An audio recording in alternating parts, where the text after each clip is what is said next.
Hello दोस्तों, welcome back to Hindi वार्ता साहित्य चैनल में आपका स्वागत है। तो आज हम करने वाले हैं हिंदी उपन्यास, और उपन्यास में सिर्फ और सिर्फ हम 3 उपन्यासों की भूमिका को देखने वाले हैं।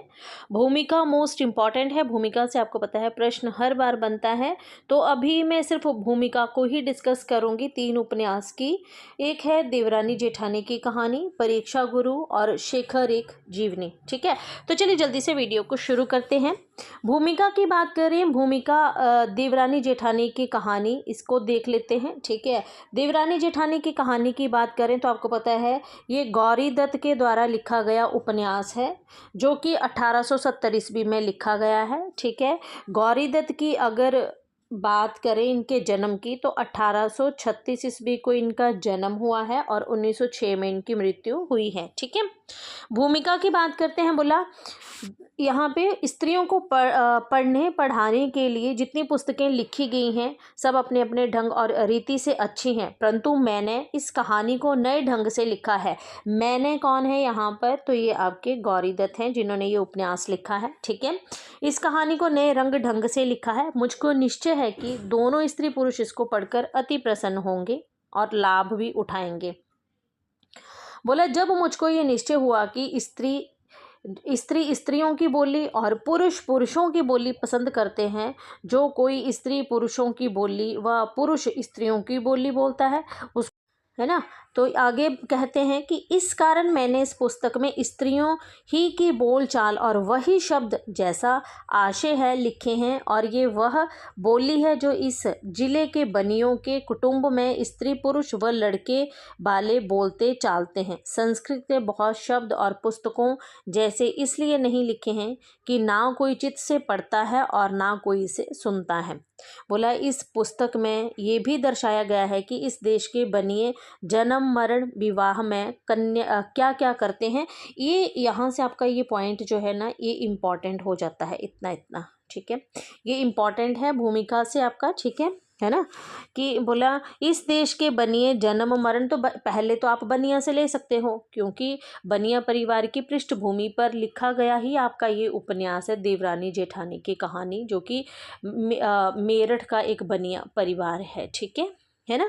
तो बोला, बनिए के जन्म मरण विवाह में क्या क्या करते हैं, पढ़ी और बेपढ़ी स्त्रियों में क्या क्या अंतर है, बालकों का पालन और पोषण किस प्रकार होता है। मतलब ये बनियों के जीवन पर लिखा गया है। ठीक है, वहाँ पे वो लोग कैसे कैसे रहते हैं, क्या क्या करते हैं। ठीक है, किस प्रकार होना चाहिए, स्त्रियों का समय किस किस काम में व्यतीत होता है और क्यों कर होना उचित है। बेपढ़ी स्त्री जब हर काम को करती है उसमें क्या क्या हानि होती है, और पढ़ी लिखी स्त्री उसी काम को करती है तो उसे क्या क्या लाभ होते हैं। ठीक है, कि जब पढ़ी लिखी स्त्री उस काम को करेगी तब क्या लाभ हुआ, और जब अनपढ़ी स्त्री उस काम को करेगी तब क्या उसमें लाभ और हानि जो है वो आपको देखने को मिलती है, जो आज तक नहीं लिखी गई। मैंने खोज कर सब लिख दी है, और इस पुस्तक में ठीक ठीक वही लिखा है जैसा आजकल बनियों के घर में हो रहा है। बोला, इसमें बाल बराबर भी अंतर जो है वो नहीं है। ये आपका इम्पॉर्टेंट है।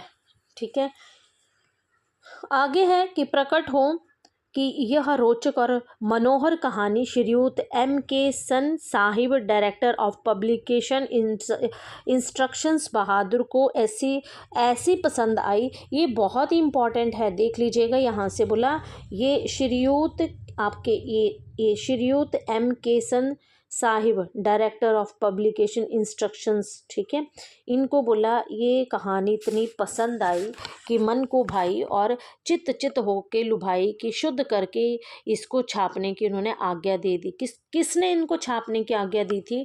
तो आपने नाम याद रखना है, ये दी थी श्रीयुत M.K. सन साहब ने। ठीक है, दी, और 200 पुस्तक जो थी वो मोल में ले ली। तो पुस्तकों की संख्या भी याद रखिएगा, 200 पुस्तकें उन्होंने मोल भी ली, यानी कि खरीद ली। और श्री मन महाराज आदि पश्चिमी देशाधिकारी श्री यूथ लेफ्टिनेंट गवर्नर बहादुर के यहाँ से चिट्ठी नंबर 2672 लिखी, ये भी याद रखिएगा। ठीक है ना, जो कि 24 जून सन 1870 के अनुसार इस पुस्तक के कर्ता पंडित गौरी दत्त को 100 रुपये इनाम मिले। ठीक है, पुस्तकें कितनी बिकी थी, कितनी खरीदी थी? 200 खरीदी थी। किसने खरीदी थी? श्रीयुत M.K. सन ने। ठीक है, इनाम पंडित गौरी दत्त को कितना मिला था? 100 रुपये मिला था। ठीक है, है ना।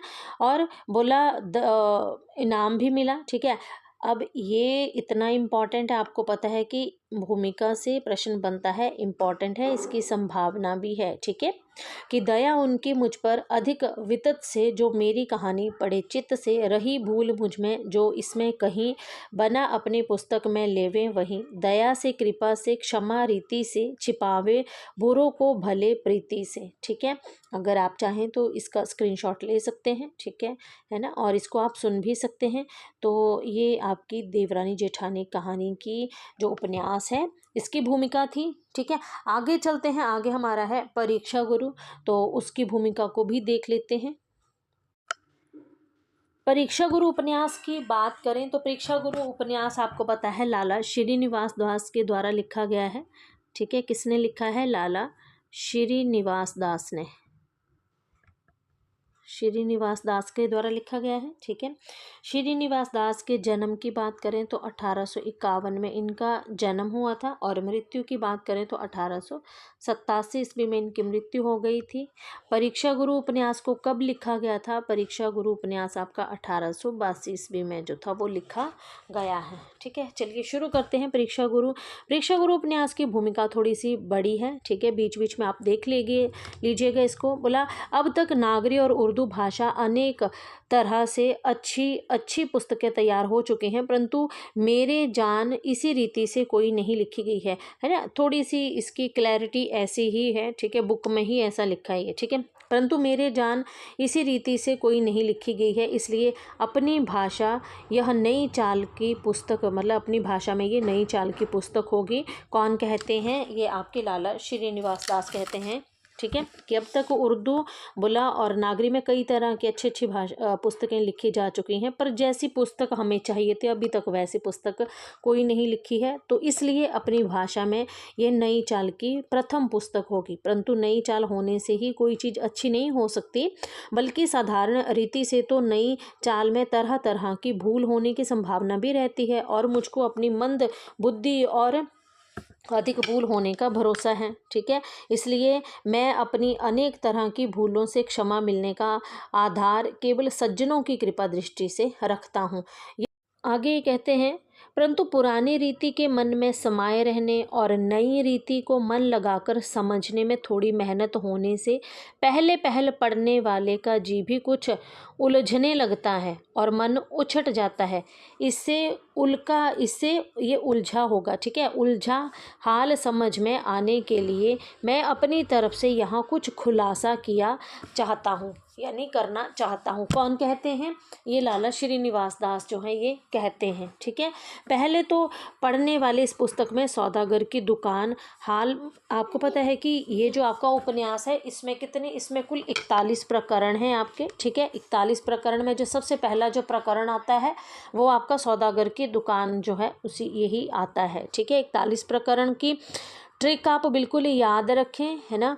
और आप चाहें तो इसकी ट्रिक आप जो है इस 41 प्रकरण को जो है वो ट्रिक के साथ भी याद कर सकते हैं, ठीक है।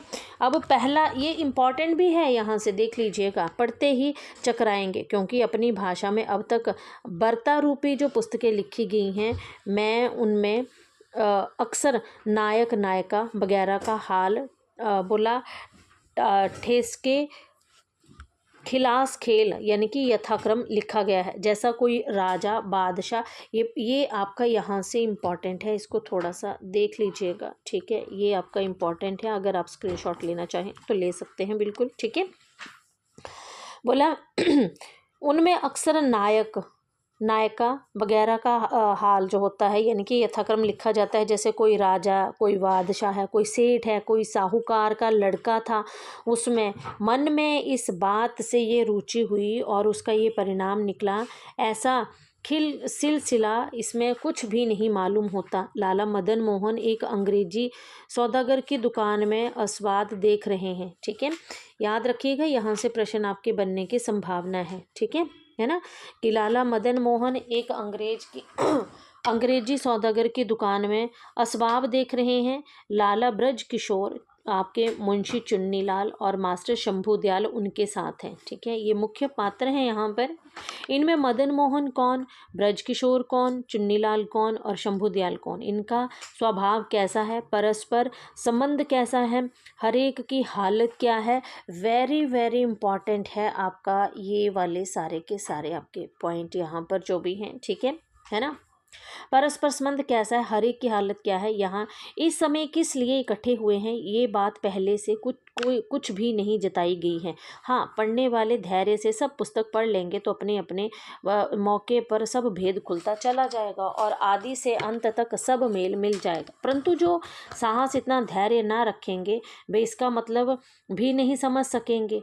अलबत्ता किसी नाटक में यह रीति पहले से पाई जाती है, परंतु इसकी लिखने की रीति जुदी जुदी है। नाटक में जिसका वचन होता है उसका नाम आदि में लिख देते हैं। ठीक है, और वह पैराग्राफ उनका जो है वो वचन समझा जाता है, परंतु इसमें ऐसा नहीं होता है। इसमें ऐसा चिन्ह, ये इम्पॉर्टेंट है, यहाँ से जितना भी मैंने पढ़ दिया है वो सारे का सारा ही आपका इम्पॉर्टेंट है। ठीक है, कोटेशन। ठीक है, इसमें इन्होंने बोला अर्थात आपका जो है इन्वर्टेड कोमा या फिर कोटेशन के भीतर कहने वाले का वचन लिखा जाता है और कहने वाले का नाम वचन के बीच में या अंत में जहाँ पुस्तक रखने वाले को जगह मिलती है वह लिख देता है, अथवा नाम लिखे बिना पढ़ने वाले को कहने वाले का वचन मालूम हो सके तो नहीं भी लिखता है। एक आदमी का वचन बहुत करके एक पैराग्राफ में पूरा होता है, परंतु कहीं कहीं किसी किसी के आगे जाओ वचन में और विषय जो हैं वो आ जाते हैं, तो ऐसे चिन्ह इन्वर्टेड कॉमा से पहला वचन पूरा किए बिना दूसरे पैराग्राफ ऐसे में दिए जाते हैं। ठीक है, चिन्ह लगाकर उसी का वचन जारी रखा जाता है और वचन के बीच में दूसरे का वचन आ जाता है तो वहाँ उस वचन का अलग दिखाने के लिए उस पर भी अक्सर इन्वर्टेड कॉमास लगा दिए जाते हैं। परंतु जो वचन ऐसे चिन्ह के भीतर नहीं होते हैं वे पुस्तक रचने वालों की तरफ से होती हैं। बोला चिन्ह में ऐसा कोमा, ठीक है, किंचित विश्राम ऐसा, सिमिल कॉल्ट अथवा कॉलम, अर्ध विराम ऐसा, फुल स्टॉप पूर्ण विराम ऐसा इन्होंने बताया है यहाँ पे। ठीक है, इसको देख लीजिएगा। इंट्रोगेशंस प्रश्न की जगह ऐसा है ना, आपका जो है एक्सक्लमेशंस आश्चर्य अथवा संबोधन वगैरह जो शब्द जोर देकर बोलने चाहिए उनके आगे ऐसा चिन्ह बात जो है वो अधूरी छोड़ने के समय लगाया जाता है। याद रखिए इन्वर्टर्स कॉमास जो हो गए या आपके प्रश्नवाचक चिन्ह हो गए, उदाहरण हो गए आपके, इन सब का जिक्र जो है वो किसकी भूमिका में किया गया है, तो आपकी जो है परीक्षा गुरु की भूमिका में किया गया है। ठीक है ना। बोला इस पुस्तक में दिल्ली के एक कल्पित यानी कि फर्जी रईस का चित्र उतारा गया है, वेरी वेरी इंपॉर्टेंट है। ठीक है, और उसको जैसे तैसा अर्थात स्वाभाविक दिखाने के लिए संस्कृत अथवा फारसी अरबी के कठिन कठिन शब्दों की बनाई हुई भाषा के बदले दिल्ली के रहने वालों की साधारण बोलचाल पर ज़्यादा दृष्टि जो है वो रखी गई है। इम्पॉर्टेंट है ये आपका सारे का सारा। वैसे तो जब हम परीक्षा गुरु को पढ़ते हैं वहाँ पर इन सब चीज़ों को फिर से पढ़ते हैं। ठीक है, पर भूमिका से ये कथन लिया गया है, याद रखिएगा। अब यहाँ पर क्योंकि ये जो इसके जो हर प्रकरण है ना वो अरबी, फारसी और उर्दू जैसे कठिन शब्दों से ही शुरू होते हैं। ठीक है, जब आप पढ़ते हो ना इस उपन्यास को तब देखना है इसको। ठीक है, अलबत्ता जहाँ कुछ विद्या विषय आ गया है वहाँ विवल होकर कुछ कुछ शब्द संस्कृत आदि के लेने पड़े हैं, परंतु जिनको ऐसी बातों के समझने में कुछ झमेला मालूम हो उनकी सुगमता के लिए ऐसे प्रकरणों का ऐसा चिन्ह लगा दिया गया है जिसमें उन प्रकरणों को छोड़कर हर एक मनुष्य सिलसिले बार बार वृत्तांत जो है वो पढ़ सका है। इस पुस्तक में संस्कृत, फारसी, अंग्रेजी की कविता का तजुर्बा उनकी भाषा में छंदों में हुआ है, परंतु छंदों की नियम और दूसरे देशों का चाल चलन जुदा होने की कठिनाई में पूरा तजुर्बा करने के बदले कहीं कहीं भावार्थ ले लिया गया है। वेरी वेरी इंपॉर्टेंट है आपका, यहाँ से यहाँ तक भी चाहे तो स्क्रीनशॉट आप ले लीजिएगा। ठीक है, इंपॉर्टेंट है ये आपका, ये जो लाइनें हैं ना आपकी ये सारी इंपॉर्टेंट है। ठीक है, इस पुस्तक के बोला गुण दोष पर विशेष विचार करने का काम बुद्धिमानों की बुद्धि पर छोड़कर मैं केवल इसी बात का निवेदन करना चाहता हूँ कि कृपा करके कोई महाशय पूरी पुस्तक बांचे बिना अपना विचार प्रकट करने की जल्दी ना करें और इम्पॉर्टेंट है ये। जो सज्जन इस विषय में अपना विचार प्रकट करें, ये कृपा करके उसकी एक नकल मेरे पास भी भिजवा दें। यदि कोई मतलब अखबार वाला उस बोला अंक की कीमत चाहेगा तो वे तत्काल उसके पास भेज दी जाएगी। जो सज्जन तरफदारी यानी कि पक्षपात छोड़कर इस विषय में अब बोला स्वतंत्रता पूर्वक अपना विचार प्रकट करेंगे, मैं उनका उपकार मानूंगा। इस पुस्तक को रचने में वेरी वेरी इंपॉर्टेंट है। वैसे आपके जब आप उपन्यास पढ़ते हो वहाँ पर भी ये चीज़ें दी गई हैं, पर भूमिका से ये सब लिया गया है तो इम्पॉर्टेंट है। ठीक है, ये तो बहुत इंपॉर्टेंट है कि इस पुस्तक को रचने में महाभारत आदि संस्कृत, गुलिस्तां वगैरह Farsi, Spectator, Lord Bacon, Goldsmith, William Cowper आदि के पुराने लेखों और स्त्रीबोध आदि के वर्तमान रिसालों की बड़ी सहायता मिली है। इसलिए इन सब का मैं बहुत उपकार मानता हूँ और दीन दयालु परमेश्वरी निर्हेतुक कृपा का सबसे मन से जो है वो अमित उपकार मानकर ये लेख मैं समाप्त करता हूँ। तो ये लेख इन्होंने जो है वो किसकी याद में समाप्त किया है? दीनदयाल परमेश्वरी के याद में। ठीक है, तो यहाँ से इसको देख लीजिएगा। ठीक है, तो ये थी आपकी परीक्षा गुरु उपन्यास की भूमिका, आपकी वेरी वेरी इम्पॉर्टेंट है, देख लीजिएगा इसको। ठीक है, तो चलिए आगे देखते हैं। आगे है शेखर एक जीवनी उपन्यास की भूमिका। चलिए आगे देखते हैं। अज्ञे के द्वारा लिखा गया शेखर एक जीवनी, जिसका हमें भाग 1 ही लगा है।